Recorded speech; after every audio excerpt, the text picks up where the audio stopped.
শুরু হয়ে যায় এবং বাজেটের যদি 100% টাকা যদি আমরা ব্যয় করি তাহলে কোথায় ডিফারেন্স হবে? 70% যেটা লুট করে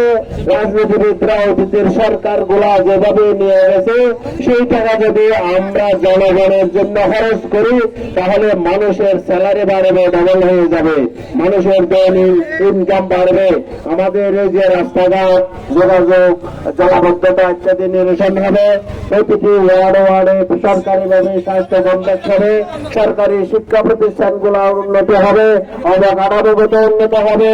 এবং আমাদের দক্ষ শিক্ষকের মাধ্যমে আমরা উপযোগী শিক্ষা, কারিগরি শিক্ষা, প্রযুক্তিগত শিক্ষার মাধ্যমে আমাদের যুব সমাজকে আমরা এমনভাবে গড়ে তুলব যে তাদেরকে চাকরির পিছনে না দিয়ে তারা যাতে উদ্যুক্ত হতে পারে এবং পেশাজীবী হতে পারে এবং তারা আগামী দিনের রাষ্ট্র পরিচালনায় অংশগ্রহণ করতে পারে। সুতরাং আমরা আর কোন মেজরিটি মাইনরিটিতে বিশ্বাস করি না, বাংলাদেশ সব নাগরিকের জন্য দেয়।